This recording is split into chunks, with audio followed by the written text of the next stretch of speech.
you also contend with a creeping desensitization. As you see too much pus, smell too many foul odors, and witness too many deaths, a certain emotional numbness sets in. The sights and smells that once horrified you now become a part of the daily landscape. You learn to accept it, to live with it, to push away the feelings of disgust and fear. This is a coping mechanism, a way to protect your mind from the constant assault of horror. But this desensitization also comes at a cost. It dulls a part of your empathy, making you harder, less reactive to the suffering of others. The role of religious belief in amputation is also profound. Many patients would pray fervently before the procedure, seeking divine intervention or the strength to endure the agony. If they survived, it was often seen as a miracle, a sign of God's grace. If they died, it was seen as God's will. Faith provided a framework for understanding and coping with such a brutal and often fatal intervention. This isn't just a story. It's a stark reminder that while the medieval world had knights and castles, it utterly lacked something we take for granted, the understanding of microscopic life. Honestly, if you were dropped into 14th century Europe with an open wound, without your antibiotics, your sterile bandages, or even a basic understanding of germ theory, you'd probably be toast, like festering, gangrenous toast. So, before you get comfortable, take a moment to like the video and subscribe, but only if you genuinely enjoy what I do here. And hey, if you're listening, drop your location and local time in the comments. I love seeing where you all are tuning in from. Now, dim the lights. Maybe turn on a fan for that soft background hum, and let's ease into tonight's journey together. The long-term consequences for those who survived amputation were immense. Chronic pain, recurring infections, and the inability to perform many common tasks were constant companions. Their lives were often defined by their disability, a stark reminder of the brutal realities of medieval medicine. Yet many found ways to adapt, to contribute to their communities, and to live fulfilling lives, a testament to human resilience. You feel it first as a dull ache, a warmth spreading from the small cut on your hand. You barely noticed it earlier, a minor mishap while splitting firewood. It's just a scratch, you tell yourself. But as the hours pass, the warmth intensifies, becoming a throbbing heat. The skin around the cut begins to redden, then swell. You press a finger to it, and it feels tender, almost hot to the touch. This is your introduction to infection, medieval style, where every breach of the skin is an open invitation to an invisible, deadly enemy. The academic debate also considers the ethical implications of medieval amputation. Given the high mortality rates and the immense suffering, was it always a justifiable procedure? Were there alternatives that could have been explored? Even with their limited knowledge, these are difficult questions, forcing us to confront the vast differences in medical ethics and the value placed on individual life in different historical periods. The medieval mind, for all its ingenuity in building cathedrals and crafting intricate tapestries, has no concept of microorganisms. They don't know about bacteria, about viruses, about the tiny, unseen creatures that swarm on every surface, in every breath, and especially in every open wound. When you get a cut, they don't think of invisible invaders. Instead, they attribute the swelling and the heat to an imbalance of humors, perhaps too much blood, or a buildup of yellow bile. Or, more terrifyingly, they might believe it's a punishment from God, a malevolent spirit, or a miasma, a foul, corrupt air rising from swamps or decaying matter. You look to the heavens, searching for answers, for signs, but the true enemy is too small to be seen, too insidious to be understood. You live through this brutal reality, enduring the aches, the fevers, and the constant threat from unseen enemies. The memory of the bone saw, the cauterizing iron, and the agonizing screams will stay with you forever. You've witnessed humanity's desperate, often futile struggle against the microscopic world, a struggle that highlights the incredible advancements we've made in understanding and treating infections. The brutal truth of medieval infections, and the equally brutal reality of pus and daily horror, is a stark reminder of a world where every cut was a gamble, and survival was often a matter of sheer luck, not scientific intervention. As the days bleed into nights, the infection escalates. The redness spreads, a fiery halo around the wound. The swelling grows, making your hand feel tight and painful, like a sausage ready to burst. And then comes the pus. A thick, yellowish-green discharge begins to ooze from the cut, sometimes accompanied by a foul, sickly sweet odor. This is the visible sign of your body's losing battle, the waste product of an unseen war being waged beneath your skin. You try to clean it, perhaps with a rough cloth and some cold water, but the pus seems endless, a constant, disgusting reminder of the sickness festering within. The phantom ache of a missing limb, the searing memory of the cauterizing iron, and the pervasive stench of infection are grim reminders of the external battles medieval people fought against disease. You've witnessed the brutal reality of amputation, the desperate last resort against gangrene. But now, as your journey through the medieval body continues, you confront an even more insidious and terrifying enemy: internal infections. These are the silent killers, the unseen invaders that fester within your organs, causing a slow, agonizing decline, often without the dramatic external signs that might prompt a barber surgeon's intervention. The pain becomes relentless. It's not just a throbbing ache anymore, it's a sharp, searing agony that shoots up your arm, making it impossible to sleep, to work, to even think clearly. You might develop a fever, your body shivering uncontrollably one moment, burning with internal heat the next. Your head aches, your limbs feel heavy, and a profound weariness settles over you. You are exhausted, both physically and mentally, from the constant battle against an enemy you cannot comprehend. You wake with a dull ache in your side, or perhaps a persistent cough that seems to worsen with each passing day. At first, you dismiss it. A common cold, a bit of indigestion, the usual discomforts of medieval life. But unlike the open wound that screams for attention, this pain is subtle, insidious, a slow burn that gradually consumes your strength. You feel a profound weariness, a fatigue that no amount of sleep can alleviate. Your appetite wanes, and you find yourself pushing away the coarse bread and thin gruel that usually sustain you. This is your introduction to internal infection, a battle waged in the dark, where the enemy is utterly invisible and the symptoms are often vague, mimicking a dozen other less deadly ailments. Common injuries in medieval life are legion, and each one is a potential death trap. A simple splinter from a wooden tool, a thorn from a rose bush, a scrape from a fall on cobblestones, all carry the risk of infection. Animal bites, particularly from rats or dogs, are almost guaranteed to fester. Farming accidents, where sharp implements like scythes or plows cause deep gashes, are devastating. And for soldiers, every sword cut, every arrow wound, every puncture from a spear is a terrifying lottery, for the odds are stacked against survival. You live in a world where danger isn't just external, it's lurking in every minor mishap. The medieval mind, as you recall, has no concept of bacteria or viruses. When an infection takes hold within your lungs, your bowels, or your kidneys, they don't think of microscopic invaders. Instead, they attribute the malaise to an imbalance of humors, perhaps too much phlegm causing a cough, or an excess of black bile leading to a general wasting. Or, more terrifyingly, they might believe it's a punishment from God, a malevolent spirit, or a miasma, a foul, corrupt air that has somehow entered your body and settled in your vital organs. You might confess your sins, pray fervently, or wear an amulet, hoping to appease the divine or ward off the unseen forces.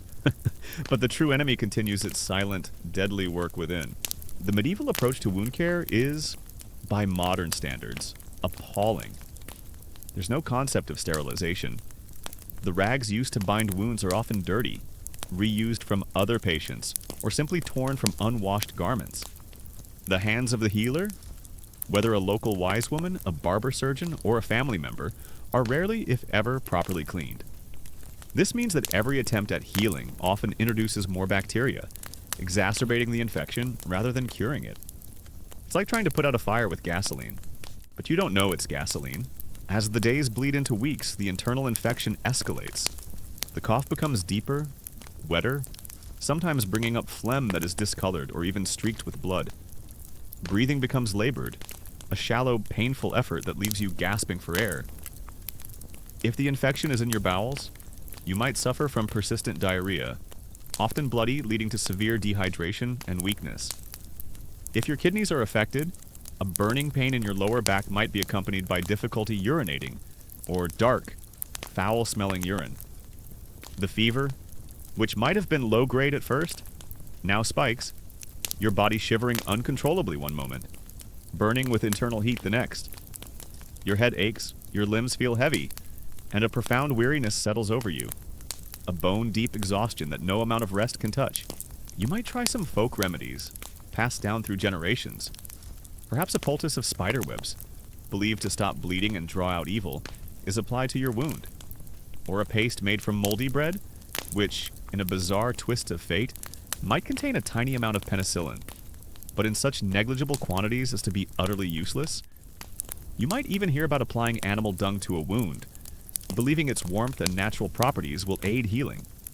The smell alone is enough to make you gag, but in your desperation, you might consider anything. It's a truly aromatic approach to medicine.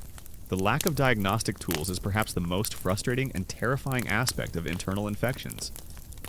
There are no stethoscopes to listen to your lungs, no blood tests to detect inflammation, no imaging techniques to visualize your organs. Physicians rely on external observation, the color of your skin, the clarity of your urine which they might taste. A truly medieval diagnostic method, the quality of your pulse, and the balance of your humors. They might feel your abdomen, listen to your cough, and ask about your bowel movements. But their ability to pinpoint the exact location or nature of the internal infection is virtually non-existent.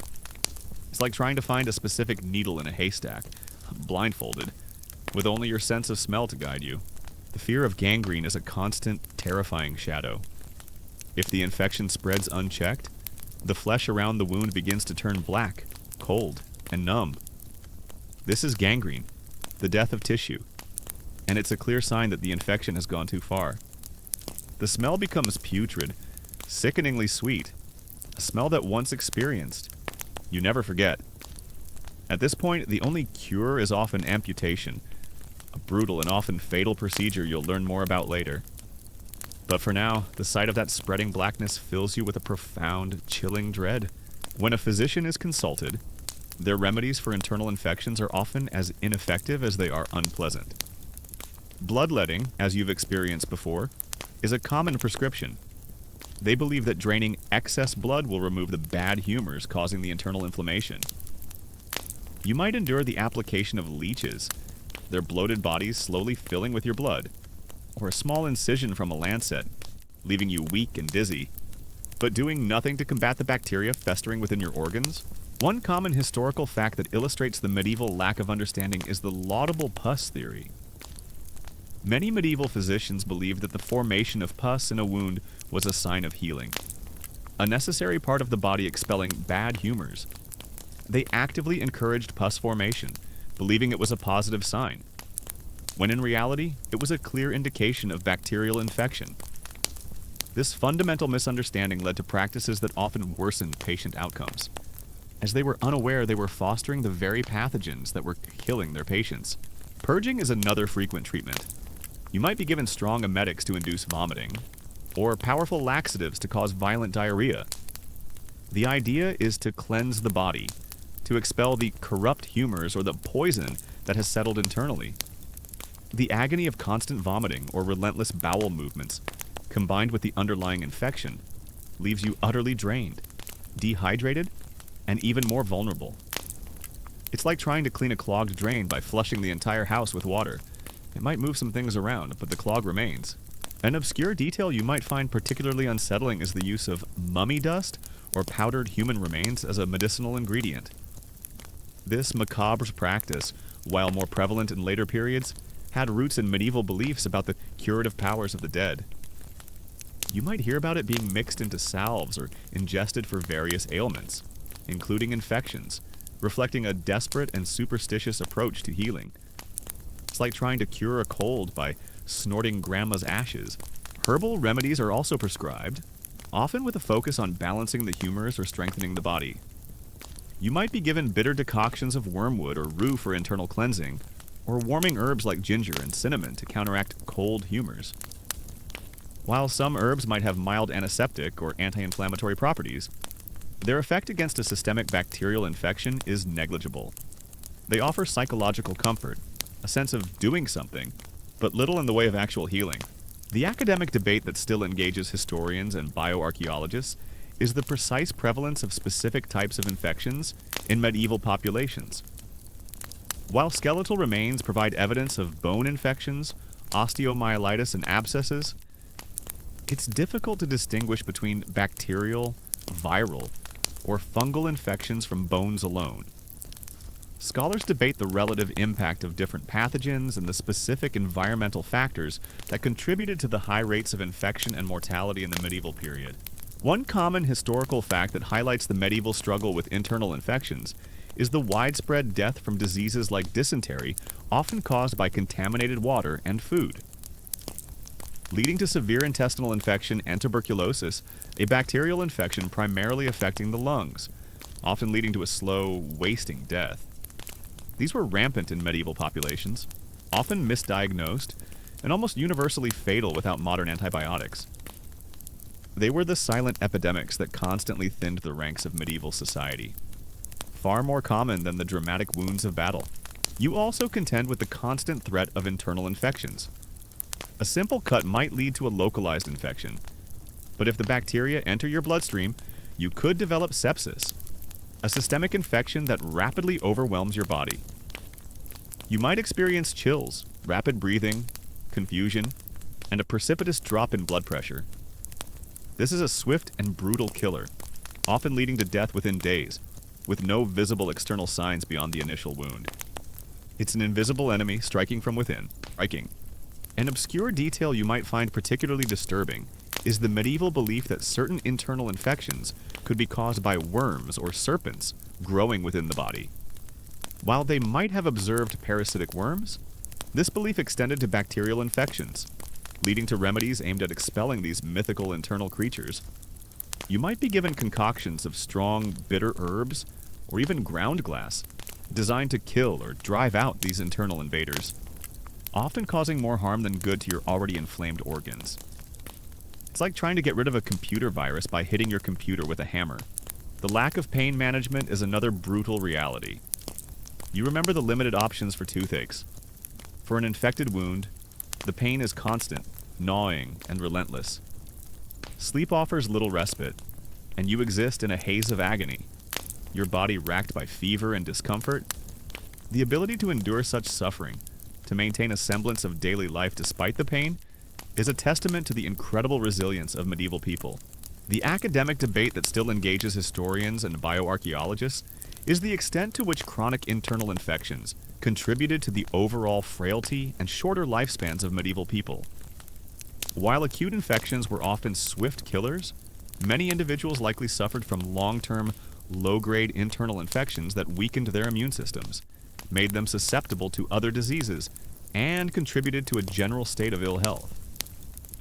Scholars debate the precise impact of these chronic conditions on medieval demographics and quality of life, given the limited direct evidence. The environment itself is a breeding ground for infection. Medieval towns and villages are often crowded, unsanitary, and filled with animal waste. Open sewers run through the streets, and clean water is a luxury. This means that even if a wound is initially clean, it quickly becomes contaminated by the pervasive filth. The very air you breathe, the ground you walk on, and the water you drink are all potential sources of deadly pathogens. It's a bit like trying to stay clean while living inside a dumpster. You also contend with the sheer agony of internal pain. Unlike an external wound that can be seen and touched, the pain from an internal infection is diffuse, deep-seated, and often relentless. It's a constant gnawing ache that radiates through your body, making it impossible to find a comfortable position, to eat, or to sleep. The lack of effective pain management means you simply endure it. Your body racked by fever and discomfort, your mind clouded by agony. The psychological toll of living with constant infection is immense. The fear of death is ever present, a cold knot in your stomach.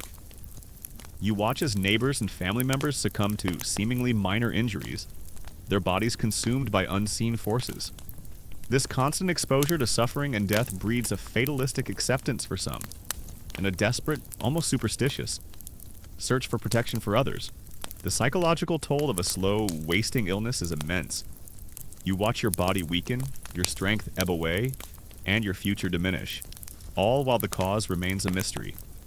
The fear of the unknown, of an unseen enemy consuming you from within, is terrifying. You might experience periods of delirium, your mind wandering in feverish dreams, blurring the lines between reality and nightmare. This slow decline, without the dramatic urgency of an external wound, can be even more psychologically devastating. You might also observe the role of religious belief in dealing with infections. Many believe that illness is a punishment for sin, and that prayer, penance, and pilgrimages to holy sites can offer a cure or divine intervention. You might see people praying fervently over the sick, or making vows to saints in exchange for healing. While these acts offer spiritual comfort, they do nothing to combat the bacterial invaders within the body. The environment, as you recall, is a constant source of internal pathogens. Contaminated water sources, unhygienic food preparation, and the close quarters of medieval living all contribute to the spread of internal infections. You might drink water from a communal well that is contaminated with human or animal waste, or eat food that has been improperly stored or prepared. The very act of living in a medieval society exposes you to a constant barrage of invisible threats that can take root within your body. The sheer volume of death from infection means that medieval society is constantly grappling with loss. Families are decimated, communities are weakened, and the average lifespan is dramatically shorter than in modern times. A significant portion of the population dies not from grand battles or devastating plagues, but from the insidious, everyday infections that we now easily treat with a simple course of antibiotics. The role of religious belief in coping with internal infections is profound.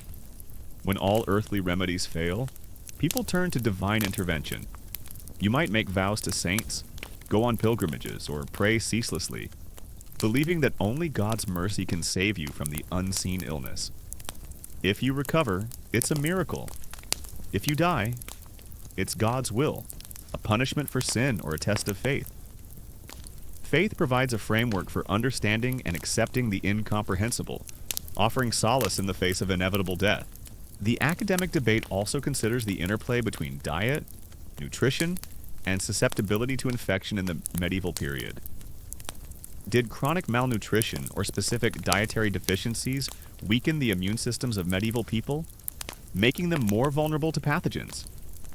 Scholars analyze skeletal remains for signs of nutritional stress, trying to understand the complex relationship between diet, health, and disease susceptibility in ancient populations. The sheer volume of death from internal infections means that medieval society is constantly grappling with loss. Families are decimated, communities are weakened, and the average lifespan is dramatically shorter than in modern times. A significant portion of the population dies not from grand battles or devastating plagues, but from the insidious, everyday internal infections that we now easily treat with a simple course of antibiotics. These are the silent killers that shape the demographics and the daily realities of medieval life. You live through this brutal reality, enduring the aches, the fevers, and the constant threat of unseen enemies. The memory of the spreading redness, the foul-smelling pus, and the terrifying onset of gangrene will stay with you forever. You've witnessed humanity's desperate, often futile, struggle against the microscopic world. A struggle that highlights the incredible advancements we've made in understanding and treating infections. The brutal truth of medieval infections is a stark reminder of a world where every cut was a gamble, and survival was often a matter of sheer luck. The academic debate also considers the long-term impact of these widespread internal infections on the evolution of human immunity. Did the constant exposure to various pathogens and the high mortality rates lead to a stronger, more resilient human immune system over generations? Or did it simply maintain a precarious balance, with humanity constantly battling a barrage of unseen enemies? It's a fascinating area of inquiry, exploring the coevolution of humans and their microbial adversaries. The throbbing heat from that small cut on your hand, the spreading redness, and the sickening ooze of pus are now a grim reality. You face the terrifying truth of invisible enemies, and the medieval mind's complete lack of understanding about them. The pain is a constant companion, a gnawing presence that drains your strength and fills you with dread. Now, as the infection deepens, you turn to the only solace available: the vast, often bizarre, world of folk remedies and blind faith. hoping that some ancient wisdom, however strange, can somehow turn the tide against the unseen invaders. You live through this brutal reality, enduring the aches, the fevers, and the constant threat from unseen enemies within. The memory of the persistent cough, the gnawing pain, and the slow, agonizing decline will stay with you forever. You've witnessed humanity's desperate, often futile, struggle against the microscopic world, a struggle that highlights the incredible advancements we've made in understanding and treating infections. The brutal truth of medieval internal infections is a stark reminder of a world where a simple stomach ache could be a death sentence. And survival was often a matter of sheer luck, not scientific intervention. Your grandmother, a woman whose hands are as gnarled as ancient oak roots and whose eyes hold the wisdom of 100 winters, approaches your bedside.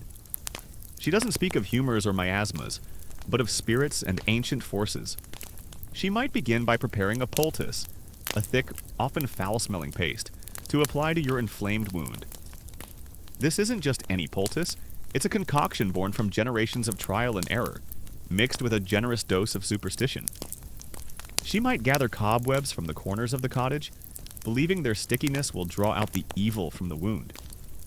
These are then mixed with crushed herbs, perhaps some plantain, known for its drawing properties, or comfrey, believed to aid in bone healing and bound with a strip of linen. The sensation is strangely comforting at first, the cool, damp paste a temporary balm against the burning heat of the infection.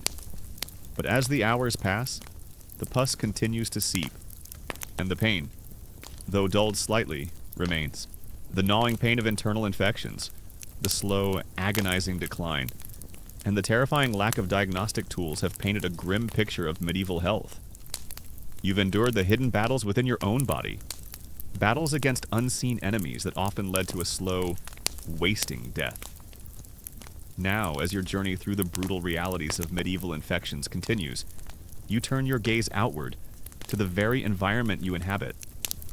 This is where the true horror lies, a world teeming with pathogens, a landscape of filth and squalor where every breath, every step, every meal is an invitation for disease. Then there's the use of animal products, often in truly unsettling ways. You might be told to apply a paste made from fresh animal dung, perhaps from a cow or a goat, directly to the wound. The logic, as explained by some, is that the warmth and natural properties of the dung will draw out the infection. The smell is predictably horrendous, a pungent, earthy odor that fills your small home and makes your stomach churn. You try not to gag as the warm, sticky mass is pressed against your skin, hoping that this truly aromatic approach to medicine will somehow work. It's like trying to bake a cake using only mud and hope. It might look like a cake, but it definitely won't taste like one. You wake in your small, cramped home. The air is often stale, heavy with the scent of unwashed bodies, wood smoke from the hearth, and perhaps the faint, cloying odor of stored food.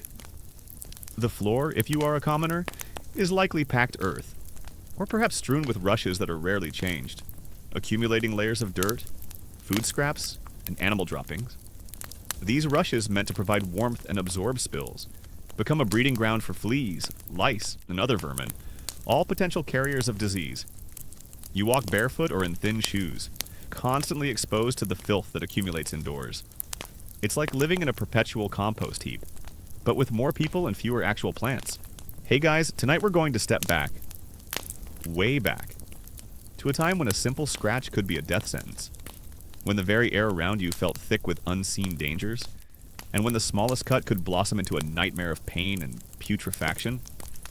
Imagine, if you will, a busy medieval village. You're working in the fields, your hands calloused from the plow, and suddenly a sharp stone catches your skin, leaving a jagged cut on your arm. Or perhaps you're in the bustling marketplace, and a rusty nail protrudes from a cart, snagging your leg. In our world, you'd clean it, put on a bandage, maybe even get a tetanus shot. In theirs, well, let's just say your odds of a happy ending were about as good as finding Wi-Fi in a castle. Step outside, and the reality is even more confronting. The streets of your village or town are not paved, but muddy tracks, often churned by the hooves of animals and the wheels of carts. Human and animal waste is a constant presence. Chamber pots are often emptied directly into the street from upper windows, creating rivers of foul-smelling effluent, animal dung from horses, cows, and pigs, which often roam freely, mixes with household refuse, discarded food scraps, and industrial waste from tanneries or slaughterhouses. The smell is overwhelming, a pungent, acrid assault on your nostrils that never truly dissipates. You learn to breathe through your mouth, to avert your gaze, to simply accept this pervasive stench as a part of life. Another common remedy involves the application of various molds and fungi. You might hear of someone pressing a piece of moldy bread directly onto a festering wound, or even a patch of green mold scraped from a damp wall. In a bizarre twist of fate, some of these molds, particularly Penicillium species, do indeed produce rudimentary antibiotics. However, the quantities would be utterly negligible, and the application completely uncontrolled, meaning any beneficial effect would be purely coincidental and minimal. More often than not, you're just adding more contaminants to an already infected wound, making things worse. It's like trying to win the lottery by picking up a penny off the street, theoretically possible, but highly unlikely. Water sources are a major culprit in the spread of internal infections. You fetch your water from a communal well, a nearby river, or a public pump.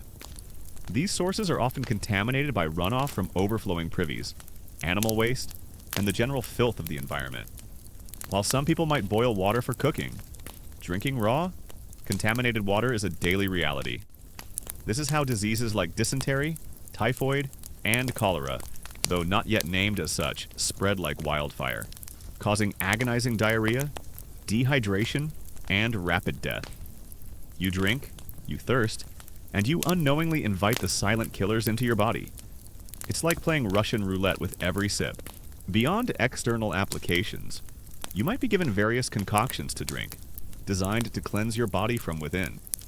These often involve bitter herbs, boiled in water or wine, believed to purge the bad humors or expel the toothworm that medieval people believed caused many ailments. You might be forced to drink a brew of wormwood, rue, or even a diluted solution of lead, believing it will purify your blood. The taste is often vile, a bitter assault on your tongue, and the side effects can be severe, including vomiting, diarrhea, and general malaise. You endure it, grimacing, hoping that the foul taste is a sign of its potency, that the suffering you inflict upon yourself is somehow driving out the sickness. Food preparation and storage are equally perilous. Without refrigeration, food spoils quickly. Meat is salted or smoked. Grains are stored in granaries, but contamination is rampant. Flies, attracted by the pervasive filth, buzz around food, carrying pathogens from waste to your meals. Rodents, ever present in medieval homes and markets, gnaw on stored grains, leaving behind their droppings and urine, further contaminating your sustenance. You eat what you can get, often without knowing the journey it has taken, or the invisible dangers it carries. A simple meal could be a death sentence. The power of sympathetic magic and superstition is also deeply ingrained. You might be told to rub the wound with a piece of wood from a gallows, or to pass it over the body of a recently deceased person, believing that the death energy will draw out the illness. Or perhaps you're advised to tie a red string around the infected limb, or to wear an amulet made from a specific stone or animal bone, believing it has protective powers. These rituals, often performed in secret or at specific times of day, offer a psychological comfort, a sense of control in a world where true control over disease is non-existent. You cling to these beliefs, however irrational, because they offer a glimmer of hope in the face of overwhelming despair. Personal hygiene, as you recall from earlier discussions, is rudimentary. While people do wash their hands and faces, full-body bathing is infrequent, often reserved for special occasions or done in communal bathhouses that themselves can be sources of infection. Soap, if available, is crude, although made from animal fat and ash. Clothing is washed, but often in contaminated water, and worn for extended periods. The lack of clean undergarments means that sweat and grime accumulate against the skin, providing a breeding ground for lice, fleas, and skin infections. You might try to mask body odor with herbs or perfumes, but the underlying lack of cleanliness is a constant, unavoidable reality. Then there are the charms and incantations. You might be given a piece of parchment with a specific prayer or a series of mystical words written on it, to be worn around your neck or placed directly on the wound. Or a local wise woman might whisper ancient verses over you, invoking saints or spirits to banish the illness. The power of these words lies not in any scientific efficacy, but in the profound belief of the patient and the community. It's a form of psychological healing, a way to address the spiritual and emotional distress that accompanies physical suffering. The close quarters of medieval living also contribute to the rapid spread of airborne infections. Families live in small, often single-room homes, sleeping together, sharing meals, and breathing the same air. If one person falls ill with a cough or a fever, the entire household is immediately exposed. The lack of ventilation, the crowded conditions, and the constant proximity to others mean that respiratory infections, like influenza, pneumonia, and tuberculosis, spread with terrifying efficiency. You live in a constant state of exposure, a human petri dish where diseases can easily jump from person to person. One common historical fact that illustrates the medieval reliance on folk remedies is the widespread use of honey in wound care. Honey, known for its antiseptic and healing properties, was often applied directly to wounds. While the medieval mind wouldn't understand the scientific reasons its high sugar content creates an osmotic effect that inhibits bacterial growth, and it has some antibacterial compounds, they observed that wounds treated with honey often healed better and were less prone to severe infection. This is one of the few folk remedies that actually had a basis in rudimentary effectiveness, even if by accident. Animals, too, are an integral part of the medieval environment and a major source of pathogens. Livestock often share living spaces with humans or are kept in close proximity. Their waste, their fleas, their diseases, all are part of the daily reality. Rats and mice, drawn by the abundant food scraps and poor sanitation, infest homes and granaries, carrying fleas that transmit diseases like the bubonic plague. Dogs and cats, wild companions, also carry their own parasites and diseases, further contributing to the overall microbial load of the environment. It's like living in a zoo, but without the cages or the zookeepers. An obscure detail you might find particularly unsettling is the practice of transferring the disease. Some medieval beliefs held that you could transfer an illness from a sick person to an animal, a tree, or even another human. You might hear stories of people rubbing an infected wound on a tree, believing the tree would absorb the sickness, or even attempting to transfer a fever to a dog by sleeping with the animal. These desperate and often cruel practices highlight the profound fear and the lack of understanding about how diseases truly spread. It's like trying to get rid of your bad luck by giving it to your neighbor's cat. One common historical fact that vividly illustrates the unsanitary conditions is the absence of modern sewage systems in most medieval towns. While the Romans had impressive aqueducts and sewers, much of this infrastructure fell into disrepair or was lost after the collapse of the Western Roman Empire. Medieval cities largely relied on open drains, cesspits, and the direct dumping of waste into rivers, leading to widespread contamination and a constant cycle of disease. This fundamental lack of sanitation was a primary driver of medieval mortality. The academic debate that still engages historians and medical scholars is the extent to which the placebo effect played a role in the perceived effectiveness of these folk remedies. While none of them directly targeted the bacterial cause of infection, the psychological comfort derived from believing in a cure, from the rituals, and from the attention of a healer could potentially have bolstered a patient's immune response or simply made the pain more bearable. Could a strong belief in the spiderweb poultice, for instance, have somehow influenced a patient's will to live? However minutely, it's a difficult question to answer definitively. But it highlights the complex interplay between mind and body, even in the direst circumstances. An obscure detail you might find particularly unsettling is the practice of using human and animal waste as fertilizer for crops.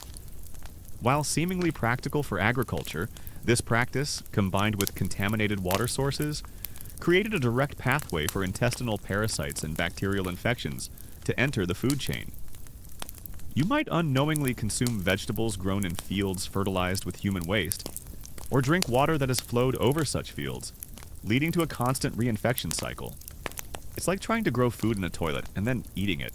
You also contend with the constant threat of internal infections. A simple cut might lead to a localized infection, but if the bacteria enter your bloodstream, you could develop sepsis, a systemic infection that rapidly overwhelms your body. The folk remedies, focused on external applications or general purges, are utterly useless against such a swift and brutal killer. You might experience chills, rapid breathing, confusion, and a precipitous drop in blood pressure. This is a swift and brutal killer, often leading to death within days, with no visible external signs beyond the initial wound. It's an invisible enemy, striking from within, against which no poultice or incantation can prevail. The academic debate that still engages historians and environmental archaeologists is the precise impact of climate and environmental factors on medieval health and disease patterns. Did periods of unusual rainfall lead to more contaminated water sources? Did colder winters increase susceptibility to respiratory infections? Scholars use historical climate data and archaeological evidence to understand the complex interplay between environmental conditions and the prevalence of various diseases. Trying to reconstruct the ecological landscape of medieval health. The lack of pain management is another brutal reality. You remember the limited options for toothaches? For an infected wound, the pain is constant, gnawing, and relentless. Sleep offers little respite, and you exist in a haze of agony, your body racked by fever and discomfort. The folk remedies, while sometimes offering a temporary dulling of sensation, do little to truly alleviate the deep-seated pain. The ability to endure such suffering, to maintain a semblance of daily life despite the pain, is a testament to the incredible resilience of medieval people. You also contend with the constant presence of parasites. Lice, fleas, and bedbugs are ubiquitous, living in your hair, your clothes, and your bedding. While often seen as a nuisance, these parasites can also transmit diseases. You might spend hours scratching, trying to rid yourself of the incessant itching, knowing that these tiny creatures are a constant companion, a grim reminder of the unhygienic conditions. The environment itself is a breeding ground for infection, rendering many folk remedies futile. Medieval towns and villages are often crowded, unsanitary, and filled with animal waste. Open sewers run through the streets, and clean water is a luxury. This means that even if a wound is initially clean, it quickly becomes contaminated by the pervasive filth. The very air you breathe, the ground you walk on, and the water you drink are all potential sources of deadly pathogens. Applying a poultice of herbs to a wound in such an environment is often like trying to bail out a sinking ship with a teacup. The psychological toll of living in such an environment is immense. The constant smell, the pervasive dirt, the visible signs of disease and decay, all contribute to a sense of resignation, a grim acceptance of suffering. You learn to tune out the stench, to ignore the flies, to simply exist within the filth. This desensitization is a survival mechanism, but it also means that the very conditions that cause disease become normalized, making it harder to envision, let alone implement, improvements. The psychological toll of living with constant infection and relying on such desperate remedies is immense. The fear of death is ever present, a cold knot in your stomach. You watch as neighbors and family members succumb to seemingly minor injuries, their bodies consumed by unseen forces. This constant exposure to suffering and death breeds a fatalistic acceptance for some, and a desperate, almost superstitious, search for protection for others. You cling to every shred of hope, no matter how irrational, because the alternative is utter despair. The limited understanding of disease transmission means that efforts to improve hygiene are often misguided. People might burn aromatic herbs to purify the air, believing that bad smells cause disease. Rather than understanding the microscopic organisms lurking in the filth, they might avoid bathing, fearing that opening their pores will allow bad humors to enter their bodies. These well-intentioned but flawed beliefs often exacerbate the very problems they are trying to solve. You might also observe the role of religious belief intertwined with these folk remedies. Many believe that illness is a punishment for sin, and that prayer, penance, and pilgrimages to holy sites can offer a cure or divine intervention. You might see people praying fervently over the sick, or making vows to saints in exchange for healing. While these acts offer spiritual comfort, they do nothing to combat the bacterial invaders within the body. The line between folk medicine and religious ritual is often blurred, both offering solace in the face of the unknown. The Roman legacy of sanitation, though largely lost, occasionally offers a glimpse of what could be. You might see the crumbling remains of an ancient Roman bathhouse or a section of a Roman aqueduct, a silent testament to a past era of greater cleanliness. These remnants serve as a stark contrast to the prevailing medieval squalor. a reminder of lost knowledge and a hint of future possibilities. The sheer volume of death from infection means that medieval society is constantly grappling with loss. Families are decimated, communities are weakened, and the average lifespan is dramatically shorter than in modern times. A significant portion of the population dies not from grand battles or devastating plagues, but from the insidious, everyday infections that we now easily treat with a simple course of antibiotics. The folk remedies, for all their variety and ingenuity, are simply no match for the microscopic world. The sheer volume of waste and the lack of effective disposal methods mean that medieval cities are in a constant state of pollution. Rivers become open sewers, their waters black and putrid. The ground becomes saturated with waste, contaminating wells and groundwater. This environmental degradation has long-term consequences, impacting not just human health, but the entire ecosystem. The academic debate also considers the interplay between diet, nutrition, and susceptibility to infection in the medieval period.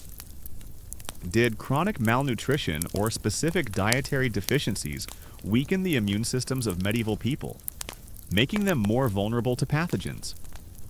Scholars analyze skeletal remains for signs of nutritional stress, trying to understand the complex relationship between diet, health, and disease susceptibility in ancient populations. The effectiveness of folk remedies would also be severely limited by a weakened immune system. The role of poverty in perpetuating unhygienic conditions is profound. The poor, who cannot afford clean water, better housing, or more frequent changes of clothing, are often the most exposed to pathogens. They live in the most crowded and unsanitary conditions, making them particularly vulnerable to infections. This creates a vicious cycle where poverty leads to disease, and disease perpetuates poverty. You live through this brutal reality, enduring the aches, the fevers, and the constant threat of unseen enemies, relying on the strange concoctions and desperate rituals of folk medicine. The memory of the foul-smelling poultices, the bizarre ingredients, and the pervasive fear of the toothworm will stay with you forever. You've witnessed humanity's desperate, often futile, struggle against the microscopic world, a struggle that highlights the incredible advancements we've made in understanding and treating infections. The brutal truth of medieval infections and the equally brutal reality of their folk remedies is a stark reminder of a world where every cut was a gamble, and survival was often a matter of sheer luck, not scientific intervention. The academic debate also considers the impact of urbanization on medieval health. Did the growth of towns and cities, with their increased population density and waste accumulation, lead to a greater prevalence of infectious diseases compared to rural areas? Scholars analyze skeletal remains from urban and rural sites, comparing disease markers to understand the health consequences of medieval urbanization. The foul stench of animal dung poultices and the unsettling thought of moldy bread on your wound still linger. A testament to the desperate, often bizarre, folk remedies you've encountered. You've faced the terrifying truth of invisible enemies and the medieval mind's complete lack of understanding about them. The pain from your infected hand is a constant, gnawing presence, and the folk wisdom of your grandmother, while comforting, has done little to stem the tide of the spreading redness and pus. Now, as the infection deepens and your body weakens, you realize you need more than just prayers and poultices. You need a healer, someone with the tools and the grim determination to intervene directly. You live through this brutal reality, enduring the smells, the dirt, and the constant threat of unseen enemies lurking in your environment. The memory of the foul odors, the contaminated water, and the pervasive filth will stay with you forever. You've witnessed humanity's desperate, often futile struggle against the microscopic world, a struggle that highlights the incredible advancements we've made in understanding and controlling our environment. The brutal truth of medieval hygiene and environment is a stark reminder of a world where every breath was a gamble, and survival was often a matter of sheer luck, not public health. Your journey for help leads you not to a clean, sterile hospital, but likely to the local barber's shop, or perhaps the home of a traveling surgeon. These are the closest things you have to medical professionals, and their methods are as brutal as they are direct. Imagine stepping into the barber's shop. The air is thick with the smell of stale hair, sweat, and a faint metallic tang that hints at blood. On a rough wooden table, gleaming dully in the dim light, are his tools. These aren't the delicate instruments of modern surgery. They are heavy, crude, and terrifyingly blunt. The stench of medieval squalor, the constant threat of unseen pathogens, and the grim reality of a life lived amidst pervasive filth have become deeply ingrained. You've endured the hidden battles within your own body, the brutal interventions of the barber surgeon, and the overwhelming helplessness against internal infections. You've seen how the very environment you inhabit conspires against your health. Now, as earthly remedies and human understanding prove utterly insufficient against the relentless tide of infection, your gaze, like that of countless medieval souls, turns inevitably skyward. This is where the raw terror of disease collides with deeply held religious convictions, leading to a profound, often desperate reliance on prayer, saints, relics, and the hope of miraculous intervention. You see the bone saws, their teeth large and menacing, designed for cutting through flesh and bone with brute force. There are various knives, often unpolished and stained, used for lancing boils, cutting away dead flesh, or even performing amputations. Forceps and pliers, resembling those used by a blacksmith, lie alongside, ready to grip and tear. There are cauterizing irons, long metal rods with a heated end, designed to be plunged into wounds to stop bleeding or to burn away infected tissue. Each tool is a stark reminder that medieval surgery is less about precision and more about power, a brutal test of both the patient's endurance and the surgeon's strength. It's like trying to fix a delicate clock with a set of gardening tools. You might get results, but they won't be pretty. You lie in your bed, racked with fever, your body aching, your breath coming in shallow gasps. The infection, perhaps from that small cut on your hand that festered, or an unseen ailment within your lungs, is consuming you. The physician has offered his bloodletting, the barber surgeon has lanced what he could, and your grandmother's poultices have done little. In this moment of utter vulnerability, when human efforts have failed, your mind, steeped in centuries of Christian teaching, reaches for the divine? You begin to pray, perhaps in a whisper, perhaps with a silent, desperate plea, begging for mercy, for a sign, for a miracle. The surgeon himself is often a barber surgeon, a tradesman whose skills encompass both shaving beards and performing minor operations. He's not a university-trained physician. His knowledge comes from apprenticeship, from observation, and from practical experience gained through countless painful procedures. He understands anatomy only in its most basic, visible forms. He knows where the bones are, where the major arteries lie, but the intricate network of nerves, the microscopic world of bacteria, and the complex physiology of the human body are utterly unknown to him. He operates on the principle that if something is causing pain or putrefaction, it must be removed, drained, or burned away. The Church, as the central pillar of medieval life, offers the primary framework for understanding and coping with disease. Illness is often seen as a punishment for sin, a divine chastisement for individual transgressions or the collective failings of humanity. The priest, if he is still well enough to visit, preaches sermons filled with fire and brimstone, urging repentance, for surely this suffering is God's wrath. You rack your brain for every sin, every impure thought, every moment of weakness, convinced that your own failings, however small, have contributed to this agony. This belief, while adding to your spiritual burden, also offers a path to potential healing atonement. You present your infected hand, swollen and oozing, to the barber surgeon. He examines it with a grim, practiced eye, his face betraying no emotion. He might prod the inflamed area, causing a sharp gasp of pain to escape your lips. His diagnosis is simple: the bad humors are festering, or the evil has taken root. The solution often to cut it open and drain the pus. This leads to a surge in piety, but also in extreme forms of penitence. You might make solemn vows to saints, promising pilgrimages, acts of charity, or specific offerings if you are spared.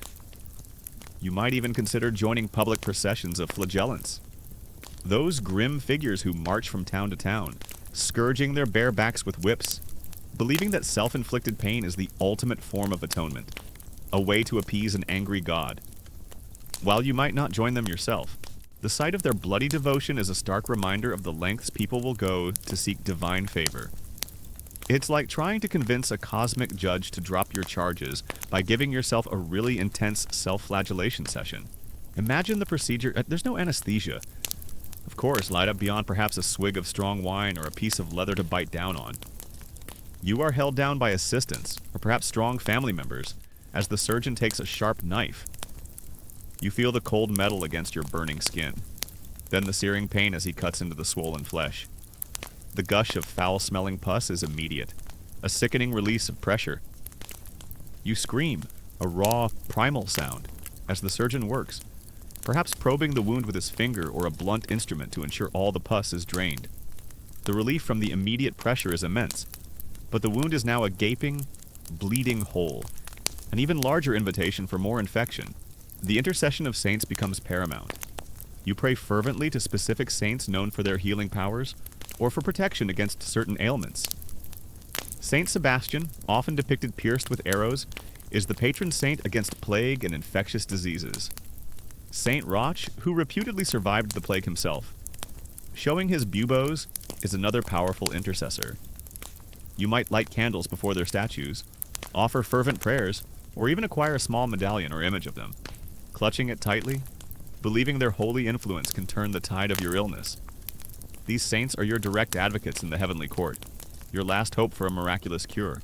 The lack of sterile practices is perhaps the most horrifying aspect, though completely unknown to anyone at the time. The barber surgeon's hands, often unwashed, delve into your open wound. His instruments, used on countless other patients, are simply wiped clean on a dirty rag, or perhaps briefly passed through a flame, but never truly sterilized. This means that every cut, every probe, every touch introduces more bacteria into your already infected body, exacerbating the problem rather than solving it. Many patients who survived the initial cut or lancing succumbed days later to a raging fever, as the new, more virulent bacteria overwhelmed their weakened immune systems. It's like trying to clean a wound with a handful of dirt. You're just making it worse. Pilgrimages to holy sites become a desperate act of faith. If you have the strength, or if your family can afford to transport you, you might embark on a perilous journey to a distant shrine, perhaps to the tomb of a saint known for miracles, or to a place where a holy relic is kept. The roads are dangerous, filled with brigands and desperate souls, but the spiritual imperative outweighs the physical risks. You believe that proximity to the sacred, the very ground touched by a saint, or a fragment of their earthly remains, holds immense curative power. You crawl on your knees, you beg, you weep, all for a chance at divine healing.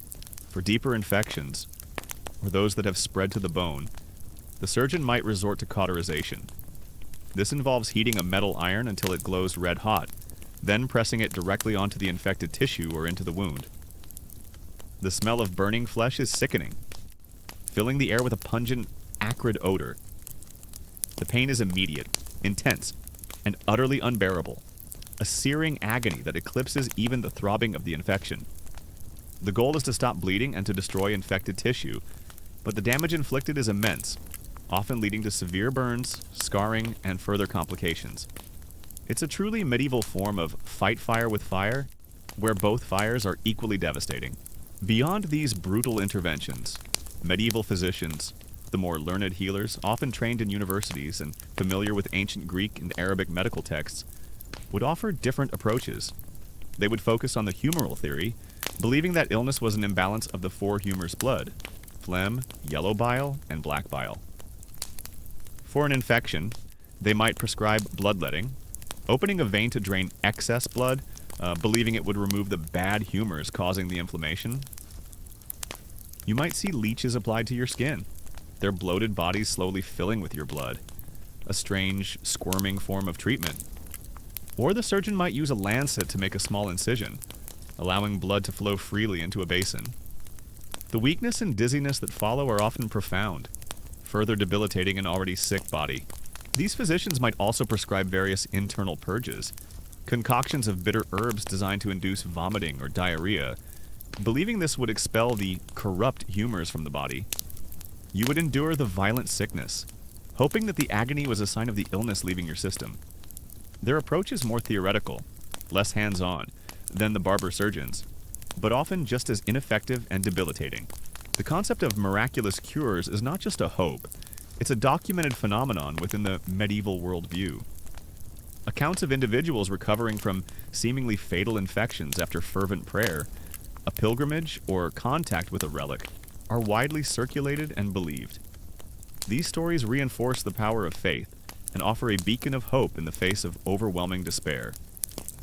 You hear these tales, and they fuel your own desperate prayers, your own longing for a divine intervention that will defy all earthly logic. One common historical fact that illustrates the medieval surgeon's grim reality is that amputation was a relatively common procedure, often performed as a last resort to prevent gangrene from spreading. Without antibiotics, an infection in a limb could quickly become life-threatening, and the only way to save the patient was to remove the infected limb. The speed of the amputation was paramount, as was the ability to stop the bleeding, often through cauterization. It was a brutal choice, but often the only one available. One common historical fact that illustrates the profound role of religion is the establishment of numerous hospitals and infirmaries by monastic orders and the church throughout the medieval period.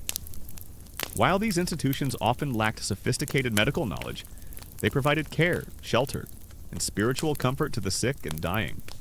Monks and nuns, following Christian tenets of charity, nursed the ill, administered herbal remedies, and offered prayers, embodying a compassionate response to suffering that was deeply rooted in their faith, even if their medical efficacy was limited. An obscure detail you might find particularly unsettling is the use of tree panning for head injuries, which could easily lead to infection.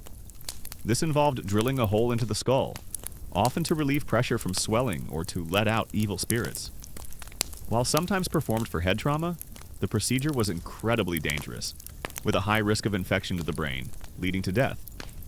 You might see skulls from this period with clear evidence of trepanning, a chilling testament to the desperate measures taken to address conditions that were completely misunderstood. It's like trying to fix a leaky roof by drilling a hole in your ceiling. An obscure detail you might find particularly fascinating is the practice of touching for the king's evil scrofula, a form of tuberculosis affecting the lymph nodes, which was believed to be curable by the touch of a divinely appointed monarch. While more prevalent in later periods, the underlying belief in the monarch's sacred healing power had roots in medieval times. You might hear whispers of people traveling great distances to be touched by the king, believing his royal touch, imbued with divine grace, could cure their persistent infections. It's like believing a celebrity autograph can cure your chronic illness. The academic debate that still engages historians and medical scholars is the extent to which medieval surgical practices, despite their brutality, contributed to a growing body of anatomical knowledge. While dissections were rare and often limited, the constant exposure to wounds, infections, and the practicalities of amputation forced surgeons to develop a rudimentary understanding of the human body's internal structures. Did this practical experience, however grim, lay some of the earliest groundwork for later anatomical studies? It's a fascinating question, exploring how necessity can drive even the most painful forms of learning. The academic debate that still engages historians and medical scholars is the extent to which religious belief, including the placebo effect, genuinely impacted recovery from medieval infections. While faith could not kill bacteria, the psychological comfort, reduced stress, and increased will to live fostered by strong belief might have subtly bolstered the immune system or encouraged better self-care. Scholars debate how much of the miraculous cures were spontaneous remissions, misdiagnoses, or genuine psychological benefits influencing physiological outcomes. It's a complex interplay between mind, body, and belief. You also contend with the psychological toll of facing these practitioners. You know that pain is inevitable, that the procedure will be brutal, and that the risk of complications, including death, is high. The barber's shop, usually a place of casual conversation, becomes a chamber of dread when you are the one on the table. You steel yourself, preparing for the agony, knowing that your only hope for relief lies in enduring the ordeal, and trusting your life to hands that are more accustomed to cutting hair than saving lives. You also contend with the spiritual anxiety of a bad death, dying without confession, without last rites, or without the comfort of a priest is a terrifying prospect, believed to jeopardize your soul's salvation. This fear drives many to seek out priests, even at great risk, or to confess their sins aloud if no clergy are available. The spiritual well-being of your immortal soul often takes precedence over the physical agony of your dying body. The social status of these medical practitioners is varied. Physicians, often educated in universities, might hold a higher social standing, but their practical impact on common infections is often limited. Barber surgeons, while essential, are tradesmen, often seen as a step below skilled craftsmen. Traveling tooth pullers and quacks are at the very bottom, preying on desperation. This lack of a unified, respected medical profession means that the quality of care varies wildly, and patients have little recourse if things go wrong. The psychological toll of this intense religious fervor is immense. The constant focus on sin, judgment, and death can be overwhelming, leading to profound anxiety, depression, and even madness for some. You live with the weight of collective guilt, the fear of eternal damnation, and the constant reminder that every breath is a gift from a seemingly angry God. This heavy burden is compounded by the physical suffering of infection, creating a profound sense of spiritual and physical torment. The instruments themselves, often handmade by local blacksmiths, are not standardized. Each tool is unique, with its own quirks and imperfections, adding another layer of uncertainty to an already perilous procedure. The lack of precision instruments makes delicate work impossible, reinforcing the reliance on brute force and the surgeon's sheer strength. The environment, as you recall, is teeming with pathogens, making the reliance on divine intervention even more poignant. When the very air you breathe, the water you drink, and the food you eat are sources of invisible killers, turning to a higher power becomes a logical, if desperate, choice. The sheer scale of death and suffering often reinforces faith for some, while causing others to question the very nature of divine justice. The environment in which these procedures are performed is far from sterile. Medieval homes and shops are often dusty, damp, and filled with animal waste. Open wounds are exposed to the elements, to flies, and to the pervasive filth of the environment. This means that even if a procedure is performed successfully, the risk of subsequent infection is incredibly high, often leading to a worse outcome than if the wound had been left untouched. It's like trying to perform surgery in a barn during a dust storm. The role of charity, often driven by religious devotion, also becomes more pronounced during times of widespread infection. Wealthy individuals, fearing for their souls, might make large donations to churches, monasteries, or hospitals, hoping to earn divine favor and secure their place in heaven. People might distribute food and alms to the poor, nurse the sick, or help bury the dead, seeing these acts of mercy as a way to atone for sins and demonstrate their faith. It's a glimmer of light in the darkness, a testament to the enduring power of compassion, even in the face of overwhelming despair. The psychological impact of living with chronic infection and the fear of these brutal interventions is immense. The pain wears you down, drains your energy, and makes even simple tasks feel monumental. Sleep becomes elusive, disturbed by the relentless throbbing and the nightmares of saws and red-hot irons. Your temper might shorten, your patience fray, and your overall quality of life diminishes. The constant threat of infection and the terrifying cures available create a pervasive sense of dread. The sheer volume of death from infection means that medieval society is constantly grappling with loss, and religious rituals provide a framework for mourning and remembrance. Funerals, memorial masses, and prayers for the dead are constant reminders of the fleeting nature of earthly life and the promise of an afterlife. These rituals, while not curing the sick, offer profound comfort to the living, helping them process their grief and reaffirm their faith. You might also observe the role of religious belief intertwined with these medical practices. Many believe that illness is a punishment for sin, and that prayer, penance, and pilgrimages to holy sites can offer a cure or divine intervention. You might see people praying fervently over the sick, or making vows to saints in exchange for healing. While these acts offer spiritual comfort, they do nothing to combat the bacterial invaders within the body. The line between medicine and faith is often blurred, both offering solace in the face of the unknown. The academic debate also considers the long-term impact of these intense religious experiences on the development of Western thought. Did the emphasis on individual sin and divine judgment, spurred by the plague and other widespread infections, contribute to a more introspective and individualistic spirituality? Or did it reinforce communal bonds through shared prayer and ritual? It's a complex question, with arguments for both sides, highlighting the nuanced relationship between crisis and religious evolution. The sheer volume of death from infection means that medieval society is constantly grappling with loss. Families are decimated, communities are weakened, and the average lifespan is dramatically shorter than in modern times. A significant portion of the population dies not from grand battles or devastating plagues, but from the insidious, everyday infections that we now easily treat with a simple course of antibiotics. The crude tools and brutal techniques, for all their grim determination, are simply no match for the microscopic world. You live through this brutal reality, enduring the aches, the fevers, and the constant threat from unseen enemies, relying on the desperate prayers and the hope of miraculous cures, the memory of fervent supplications, the touch of relics, and the profound spiritual anxiety will stay with you forever. You've witnessed humanity's desperate, often futile, struggle against the microscopic world. A struggle that highlights the incredible advancements we've made in understanding and treating infections, the brutal truth of medieval infections, and the equally profound reality of their religious responses, is a stark reminder of a world where every cut was a gamble, and survival was often a matter of divine will, not scientific intervention. The academic debate also considers the ethical implications of medieval medical practices. How do we judge the morality of procedures that were incredibly painful and often dangerous, given the limited knowledge and technology of the time? Was it ethical to perform amputations without anesthesia, or to use potentially toxic substances as remedies?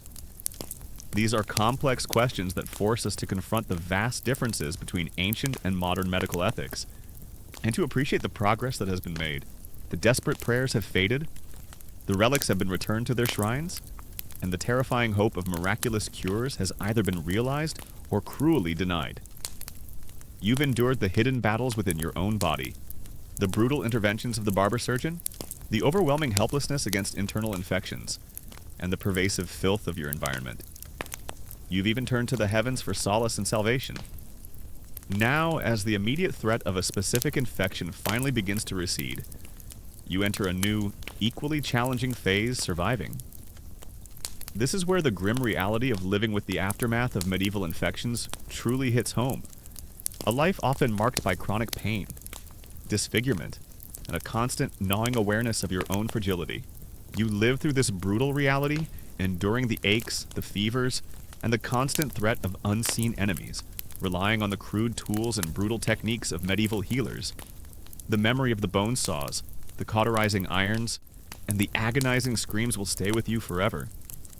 You've witnessed humanity's desperate, often futile, struggle against the microscopic world, a struggle that highlights the incredible advancements we've made in understanding and treating infections. The brutal truth of medieval infections, and the equally brutal reality of their cures, is a stark reminder of a world where every cut was a gamble, and survival was often a matter of sheer luck, not skilled intervention. You wake, and the fever has broken. The burning heat has subsided, replaced by a clammy sweat. The relentless ache in your body has dulled to a weary soreness. You are weak, profoundly so, your limbs feeling like lead, your muscles wasted from days or weeks of illness. But you are alive. You have survived. This is the first exhilarating realization, a profound sense of relief that washes over you, even as the exhaustion threatens to pull you back into the depths of sleep. You have cheated death, a silent, unseen battle fought and won against overwhelming odds. The foul stench of animal dung poultices and the unsettling thought of moldy bread on your wound still linger, a testament to the desperate, often bizarre, folk remedies you've encountered.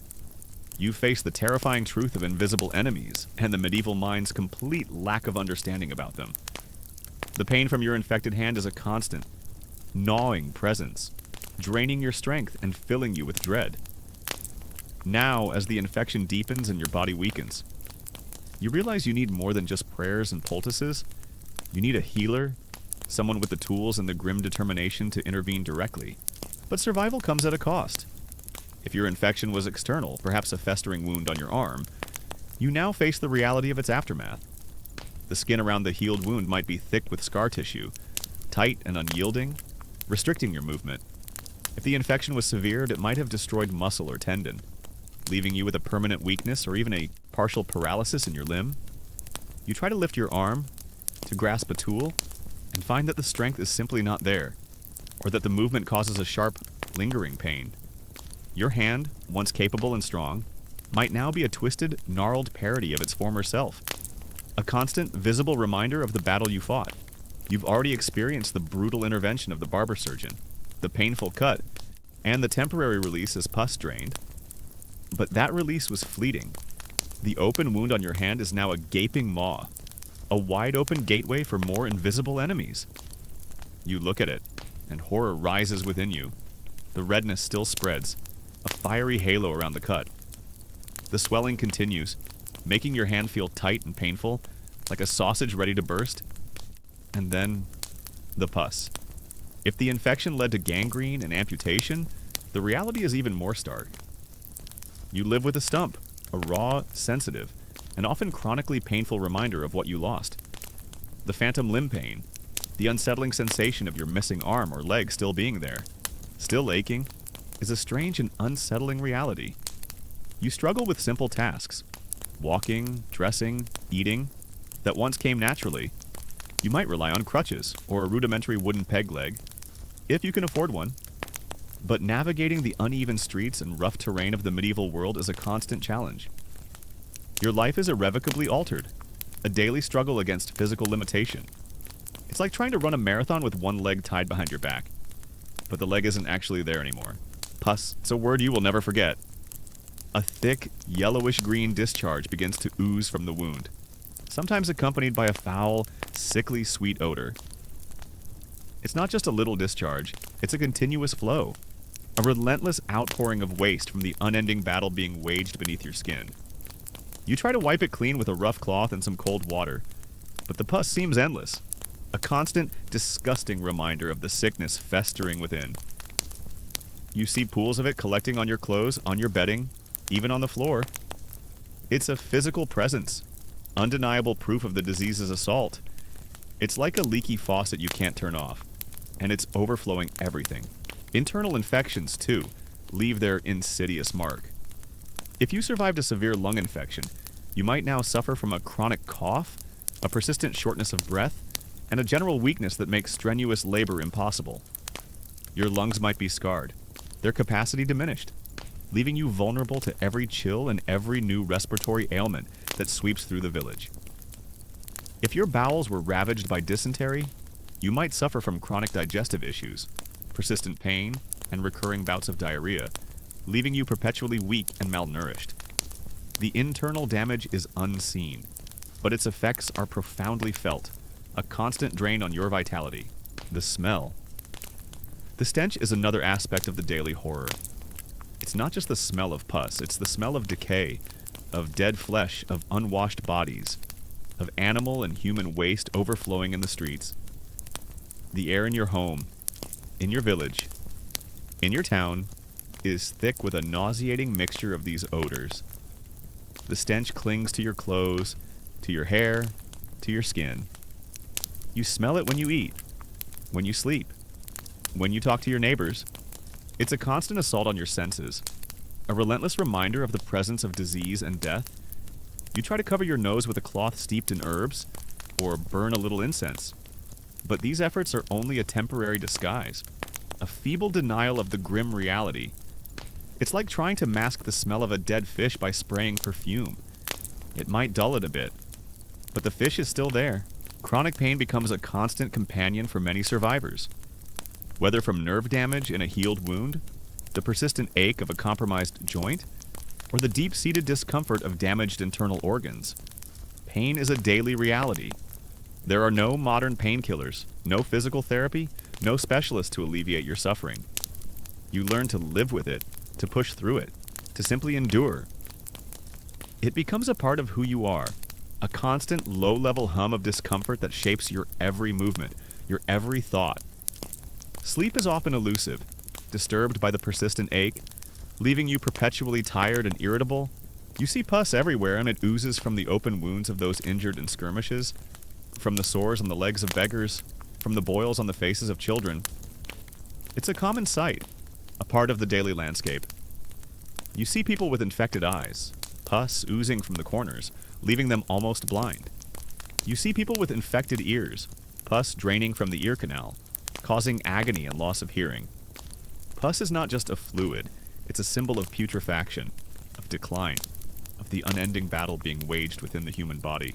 Disfigurement is another grim reality. A severe facial infection might leave you with disfiguring scars, a twisted mouth, or a sightless eye. Skin infections might leave large, unsightly lesions or areas of permanent discoloration. These physical alterations are not just cosmetic, they can lead to social ostracism. Medieval society, while perhaps more accustomed to physical hardship, often viewed disfigurement with suspicion or pity. You might find yourself avoided, whispered about, or simply ignored. A painful isolation that compounds your physical suffering. It's like trying to blend in at a fancy party when half your face is covered in a permanent, oozing rash. The stench, too, is pervasive. You smell the sick, the odor of fever and sweat, the reek of vomit and feces. You smell the dead animals in the streets, the rotting meat from the slaughterhouses.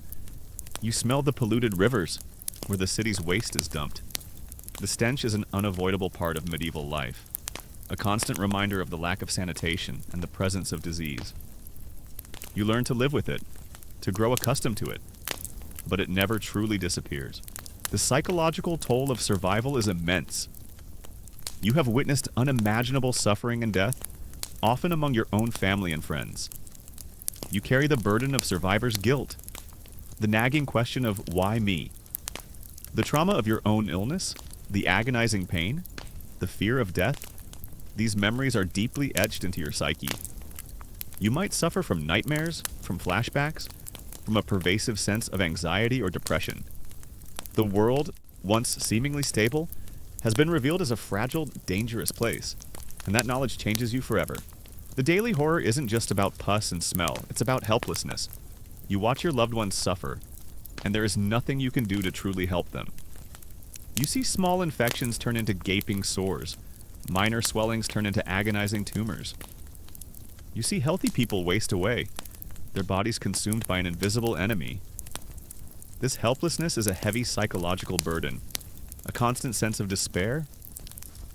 You pray, you try the folk remedies, you seek the barber surgeon's grim assistance, but the outcome is often the same pain, debilitation, and ultimately, death. One common historical fact that illustrates the long-term suffering of survivors is the prevalence of osteomyelitis, a bone infection, visible in archaeological skeletal remains. If an external infection spread to the bone, it could become chronic, causing persistent pain, swelling, and sometimes draining sinuses for years, even decades. This condition would severely impact mobility and quality of life, a constant reminder of an infection that never truly healed. One common historical fact that illustrates the medieval lack of understanding is the belief in laudable pus.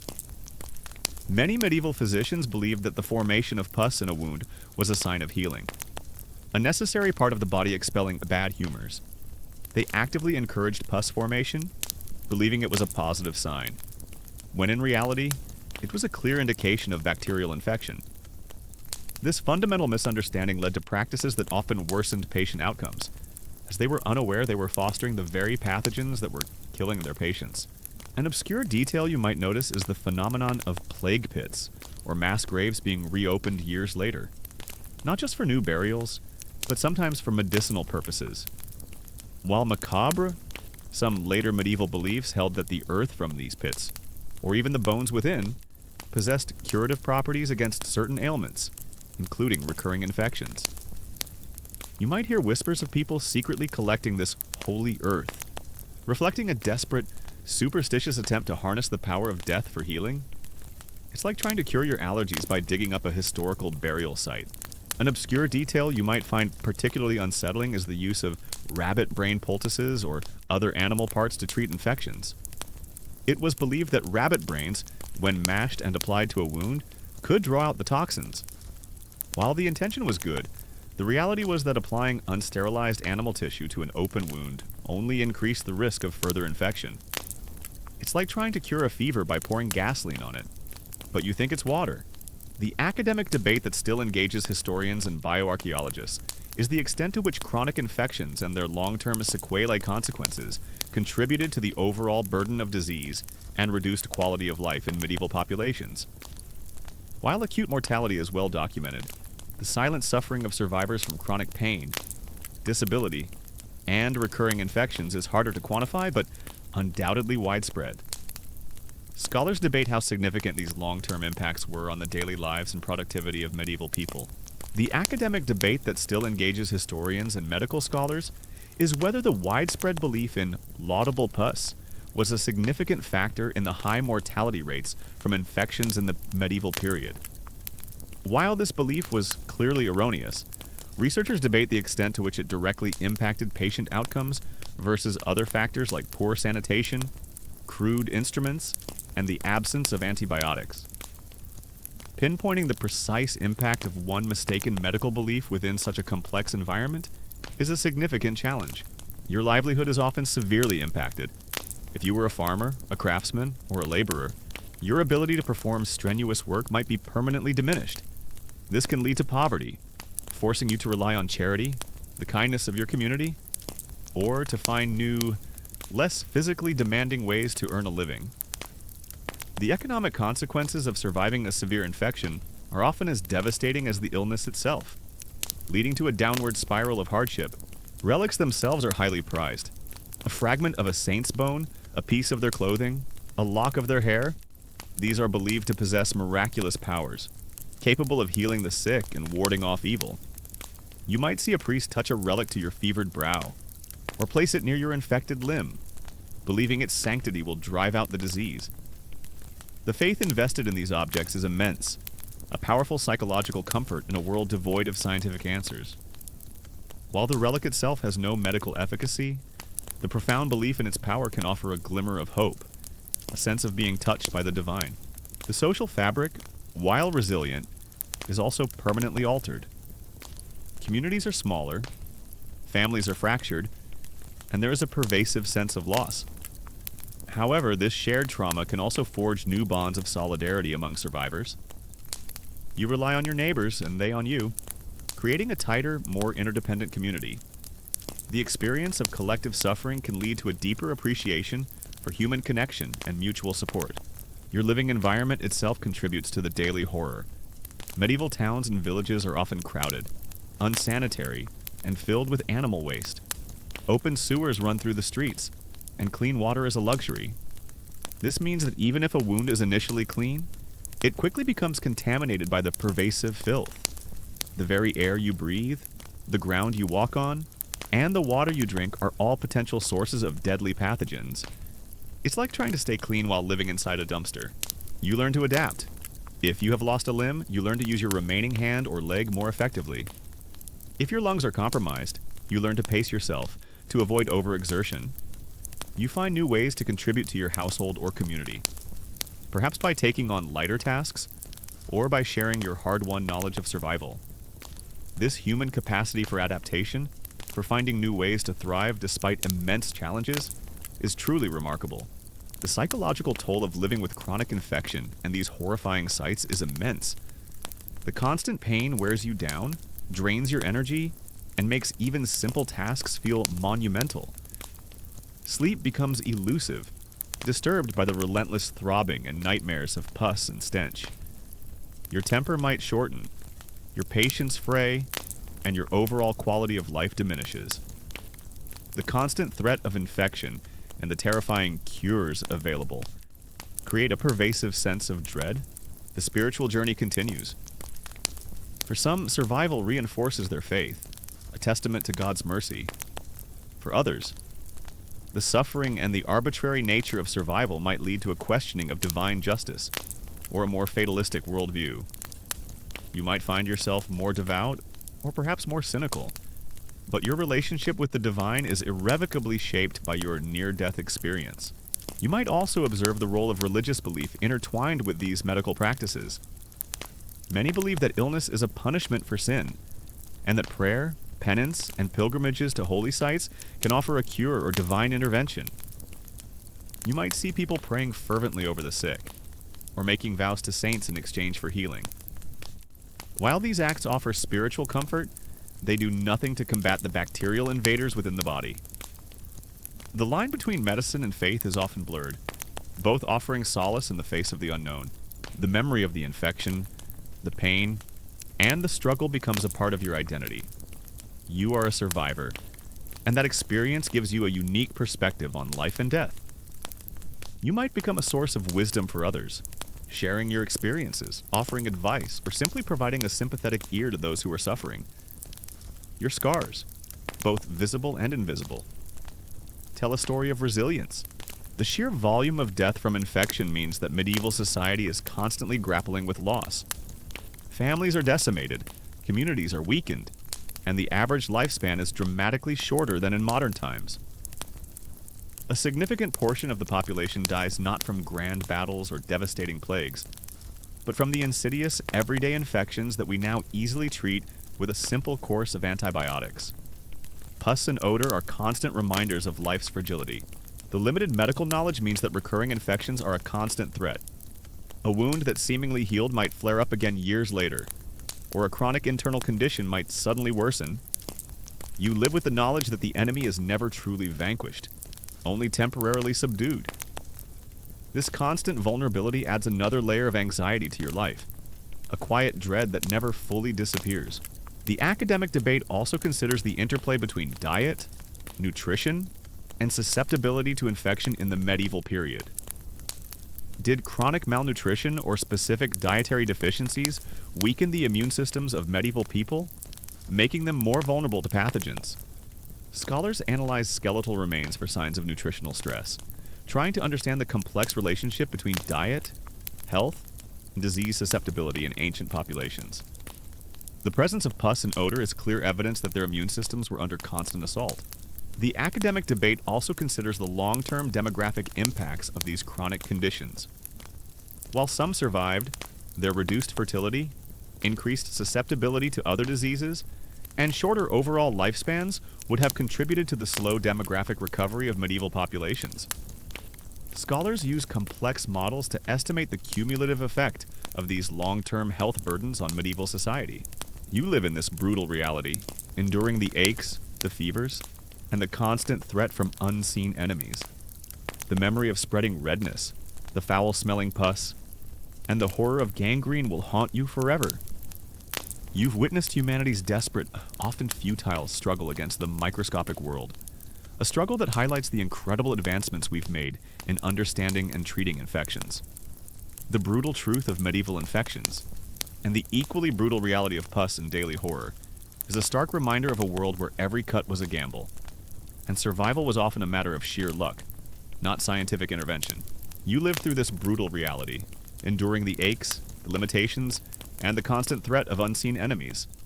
The memory of the spreading redness, the foul-smelling pus, the horror of gangrene, and the agonizing process of healing will stay with you forever. You've witnessed humanity's desperate, often futile struggle against the microscopic world, a struggle that highlights the incredible advancements we've made in understanding and treating infections. The brutal truth of medieval infections and the equally brutal reality of surviving them is a stark reminder of a world where every cut was a gamble, and a long life was a rare and precious gift, often lived with profound suffering. The relentless throbbing of your infected hand, the pervasive stench of pus, and the horrifying sights of daily decay have become a constant, agonizing reality. You've endured the initial terror, the futile folk remedies, the brutal interventions of the barber surgeon, and the crushing helplessness of watching the unseen enemy consume flesh and spirit. Your hand, once a tool for work and life, is now a swollen, blackened, putrid mass, cold to the touch, its fingers stiff and lifeless. This is the terrifying progression of gangrene, the death of tissue, and it presents a grim, final choice amputation. The aches, the limitations, and the constant threat of unseen enemies have become a part of your very being. You've endured the hidden battles within your own body, the brutal interventions of the barber surgeon, the overwhelming helplessness against internal infections, the pervasive filth of your environment, and the profound, often disfiguring, reality of survival. You've even turned to the heavens for solace and salvation. Now, as the immediate threat of medieval infections finally recedes into the annals of history, you stand at a vantage point, ready to reflect on their brutal legacy and the harsh, invaluable lessons they imparted. Shaping the very foundations of modern medicine, you are brought before the surgeon again, but this time the atmosphere is different. There's a solemnity, a grim determination that transcends the usual rough and ready approach. The barber surgeon, perhaps accompanied by a more learned physician, examines your limb. The decision is not made lightly, it is a desperate, last-ditch effort to save your life. The infection, if left unchecked, will spread, consuming your arm, then your shoulder, and eventually your very being. The choice is stark: lose a limb or lose your life. It's like being offered a choice between jumping into a freezing river or burning alive. Neither is good. But one offers a sliver of hope. The memory of medieval infections is not something that simply fades with time. It becomes etched into the collective consciousness, a shared trauma that defines generations. You see it in the ingrained fear of open wounds, in the instinctive aversion to foul odors, in the lingering suspicion of stagnant water, the sight of pus, the stench of decay, the agonizing screams of those undergoing crude amputations. These images are seared into the human mind, a constant reminder of the fragility of life and the terrifying power of unseen invaders. This deep-seated fear, this visceral memory, will influence how societies react to illness for centuries to come. Even as scientific understanding slowly begins to dawn, imagine the scene. There's no operating theater, no sterile environment. You might be in a dimly lit room, perhaps a corner of a busy house, or a makeshift tent on a battlefield. The air is thick with the smell of sweat, fear, and the faint, metallic tang of blood.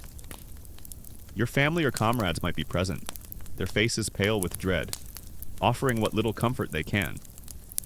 You are laid on a rough wooden table, or perhaps just on the floor, your arm extended.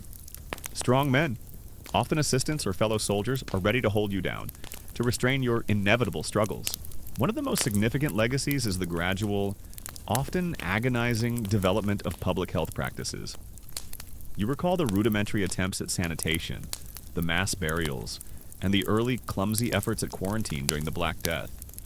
While these measures were imperfect and based on flawed theories, they represented a crucial, albeit brutal, shift to the recognition that disease was not just an individual affliction, but a collective problem requiring a collective response. The constant threat of infection, from minor cuts to devastating epidemics, taught societies, like through brutal trial and error, that separating the sick, managing the dead, and attempting to control movement could, however minimally, influence the spread of disease. These hard-won lessons, born of desperation and immense suffering, would be slowly refined over centuries, eventually leading to the organized public health systems we know today. There is no effective anesthesia. You recall the wine, the mandrake, the henbane. They might dull the edges of your consciousness, but they will not erase the searing agony of the knife. You might be given a piece of leather or wood to bite down on, something to channel your screams to prevent you from biting off your own tongue. The surgeon, his face grim, selects his tools: a bone saw, its teeth large and menacing, a sharp, heavy knife, and perhaps a cauterizing iron, its end already heating in a nearby brazier, glowing a dull red. The economic and social shifts you witness: the scarcity of labor due to widespread death, the rise in wages for survivors, the decline of serfdom continue to reverberate. The constant attrition from everyday infections, not just major plagues, meant a perpetually smaller workforce and a higher value placed on human labor. This gradual empowerment of the lower classes, born from immense suffering, laid some of the groundwork for the eventual rise of a middle class and more market-oriented economies. It's a grim irony that such profound societal restructuring could emerge from such widespread death, like finding fertile ground in a graveyard. The first cut is the worst. You feel the cold steel against your skin. Then the searing pain as the knife slices through flesh, through muscle, through tendon. It's a pain so profound, so utterly overwhelming, that your body convulses, a raw, primal scream tearing from your throat, muffled by the leather in your mouth. The surgeon works quickly, his movements precise and brutal, driven by the knowledge that speed is paramount. Every second prolongs your agony and increases the risk of shock. You feel the tearing, the severing, the profound sense of something being ripped from your very core.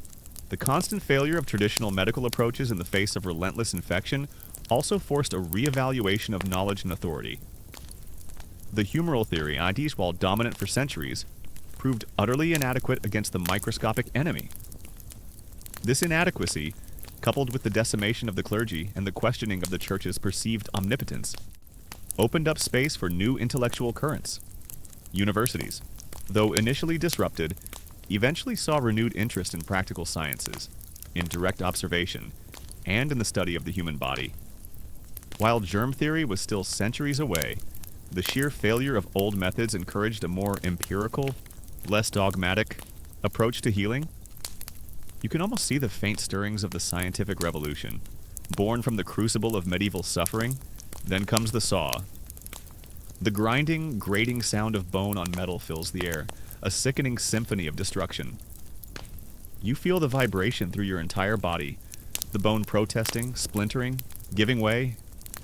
The pain is unimaginable, a white-hot agony that consumes your senses. You might pass out for a moment, only to be jolted back to consciousness by the relentless sawing, the grim determination of the surgeon to complete his task. The limb, now severed, falls with a sickening thud into a waiting basin, a bloody, lifeless testament to the brutal intervention. Culturally, the pervasive reality of infection left an indelible mark. The memento mori, remember you must die theme became even more pervasive in art, literature, and everyday thought. Images of rotting corpses, of skeletal figures, and of the dance of death served as constant reminders of mortality and the equality of all before death. This grim realism, however, was often balanced by a renewed appreciation for life, for its fleeting pleasures, and for the importance of living fully in the present moment. You might notice a subtle shift in artistic styles, a greater emphasis on individual human experience, and a more direct engagement with the realities of the physical world, including its gruesome aspects. The next critical step is to stop the bleeding. Without modern ligatures, the surgeon resorts to two primary methods. He might use a red-hot cauterizing iron, pressing it directly onto the severed arteries and veins. The smell of burning flesh fills the air, a pungent, acrid odor that makes your stomach churn. The searing pain is immediate and intense, a fresh wave of agony that eclipses the recent trauma.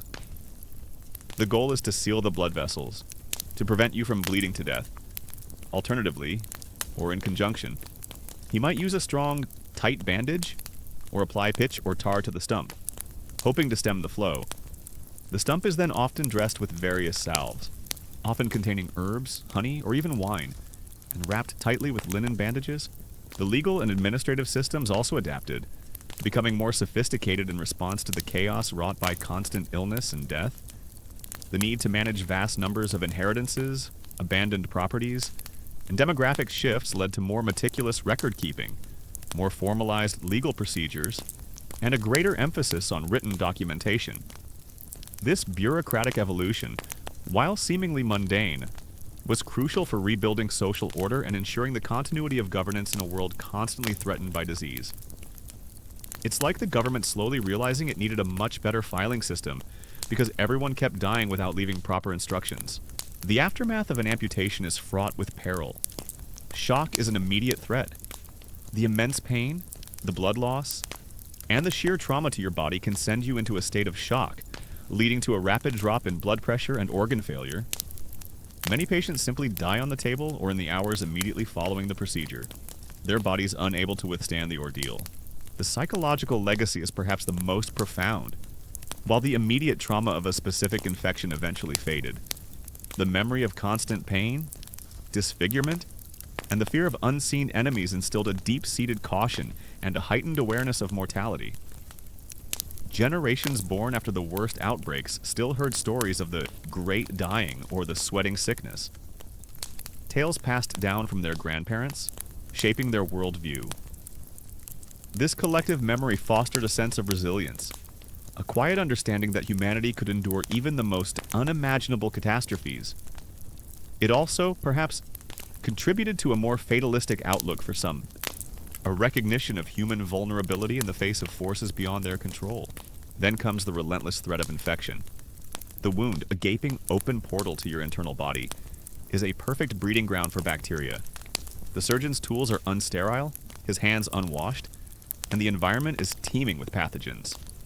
Despite the dressings, infection is almost guaranteed. You might develop a raging fever, your body shivering uncontrollably, burning with internal heat. Pus will begin to ooze from the stump, thick and foul-smelling, a grim sign that the unseen enemy is still at work. Sepsis, a systemic infection that rapidly overwhelms your body, is a common and swift killer. Many who survive the initial amputation succumb days or weeks later to overwhelming infection. It's like surviving a battle, only to be taken down by a mosquito bite.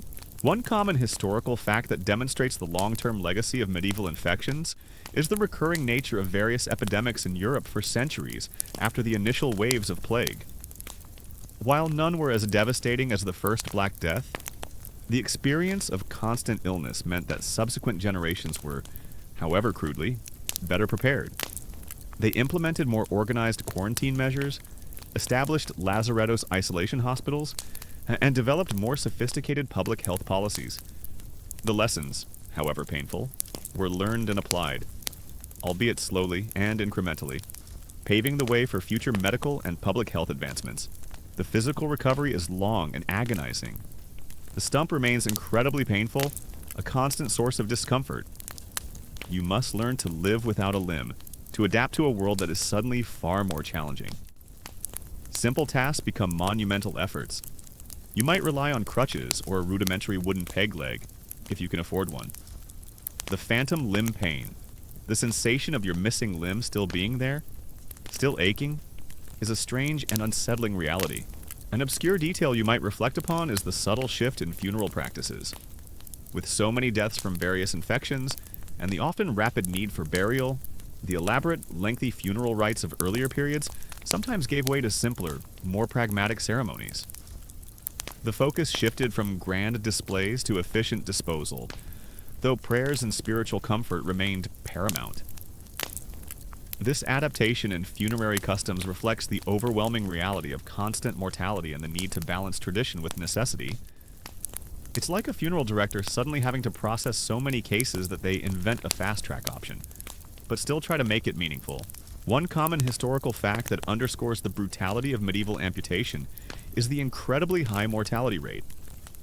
While precise statistics are scarce, it's estimated that a significant majority of patients undergoing amputation in the medieval period did not survive the procedure, dying either from shock during the operation or from subsequent infection. This grim reality meant that amputation was truly a last resort, a desperate gamble with very low odds of success. The academic debate that still engages historians is the extent to which the constant presence of infection, rather than just the major epidemics, shaped medieval society. While the Black Death is often seen as the primary catalyst for change, scholars debate the cumulative impact of endemic diseases like dysentery, tuberculosis, and various fevers, which silently but relentlessly thinned the population and contributed to chronic ill health. Was it the dramatic, acute events, or the pervasive, chronic suffering that had the greater long-term influence on medieval life and its eventual transformation? It's a fascinating discussion about the subtle, yet powerful forces of disease in shaping human history. An obscure detail you might find particularly unsettling is the practice of boiling the stump in some cases. While not widespread, some accounts suggest that after an amputation, the severed stump might be plunged into boiling oil or pitch. The intention was to cauterize the wound and prevent bleeding, but the agony inflicted would have been unimaginable, and the risk of severe burns and further infection immense. It's like trying to close a wound by setting it on fire, but with added boiling oil for good measure. The spiritual landscape, too, was permanently altered. While faith remained central to medieval life, the experience of constant illness and death fostered a more personal, less institutionalized piety for many. The direct confrontation with mortality and the apparent failure of traditional intercession led some to seek a more direct relationship with God, bypassing the hierarchical structures of the Church. This contributed to the religious ferment that would eventually lead to the Reformation. Centuries later, the seeds of change sown in the fertile ground of suffering continued to sprout, influencing the very way people connected with their faith. The academic debate that still engages historians and medical scholars is the extent to which medieval surgeons understood the concept of cleanliness in wound care, even without germ theory. While true sterility was impossible, some texts mention the importance of washing wounds with wine or vinegar, or using relatively clean bandages. Scholars debate whether these practices were merely intuitive, or if there was a nascent, albeit unarticulated, understanding that certain substances or methods reduced putrefaction, even if they didn't know why. The very concept of community was redefined. While initially fractured by fear and isolation during acute outbreaks, the survivors often emerged with a stronger, more resilient sense of collective identity. They had endured a shared ordeal, and this shared experience created powerful bonds of solidarity. The rebuilding efforts, the communal rituals of mourning and remembrance, and the shared commitment to moving forward all contributed to a renewed sense of belonging. You are part of this new community, forged in the crucible of constant illness, bound by a common past and a shared hope for the future. You also contend with the psychological toll of losing a limb. The disfigurement, the loss of function, the constant pain, all contribute to a profound sense of grief and despair. You might experience social ostracism, as medieval society often viewed physical disabilities with suspicion or pity. Your livelihood might be destroyed, forcing you to rely on charity or the kindness of others. The psychological scars of amputation are often as deep and lasting as the physical ones. The long-term demographic recovery of Europe, while slow, is a testament to human resilience. Populations eventually rebounded, but the age structure of society was altered, with a higher proportion of young people and a greater emphasis on rebuilding families. This demographic dynamism fueled further economic and social change, creating a more adaptable and forward-looking society. The memory of constant infection, while grim, also served as a powerful reminder of the preciousness of life and the imperative to procreate and rebuild. The limited availability of prosthetics means that most amputees live with a visible, often unadorned, stump. While some wealthy individuals might commission rudimentary wooden or metal prosthetics, these are rare, uncomfortable, and often more for show than for practical use. You learn to live with your disability, to adapt your daily routines, and to find new ways to navigate a world not built for the disabled. The advancements in medicine, though agonizingly slow, were undeniably influenced by the constant presence of infection. The repeated failures of humoral theory in the face of relentless disease eventually led to a greater emphasis on anatomical study, on observation, and on empirical investigation. While it would take centuries for germ theory to emerge, the constant struggle against infection forced a fundamental reevaluation of medical knowledge, setting the stage for the scientific revolution that would transform understanding of disease. You were living through the very first painful steps towards modern medicine, each step bought with immense suffering. The Roman military, as you recall, had its own tooth doctors and military hospitals. While amputation was a last resort, the need to return soldiers to duty meant that military medics might be more experienced in these brutal procedures than their civilian counterparts. A soldier who survived an amputation might be given a pension or a place in a veteran's home, a recognition of their sacrifice, but their life would be irrevocably changed. The brutal truth of medieval infections, with their horrors and their unexpected consequences, becomes a powerful narrative, a cautionary tale, and a source of both despair and inspiration. It teaches humanity about its vulnerabilities, but also about its extraordinary capacity for survival, adaptation, and resilience. You carry this legacy within you, a silent understanding of the thin line between life and death, and the enduring power of the human spirit to find hope even in the darkest of times. The world you now inhabit, though still medieval, is fundamentally different from the one that existed before the full, brutal understanding of infection began to slowly take root, and its future, shaped by this constant struggle, would be one of profound change and unexpected growth. You have come a long way, from small cuts to devastating internal diseases, and the desperate attempts of medieval people to fight infection. Let the images of pus, stench, brutal surgery, and desperate prayers fade into the darkness. Remember, yes, every time you use antibiotics, wash your hands, or simply bandage a wound, you are inheriting a legacy of progress, of thousands of years of struggle to understand and conquer invisible enemies. Take a deep breath, feel the comfort of your pillow, and let your mind drift off to sleep. All the pain and helplessness of the past is behind you. Good night. The sheer volume of injuries in medieval life, from farming accidents to battlefield trauma, meant that surgeons, however crude, gained extensive practical experience in dealing with severe wounds and the need for amputation.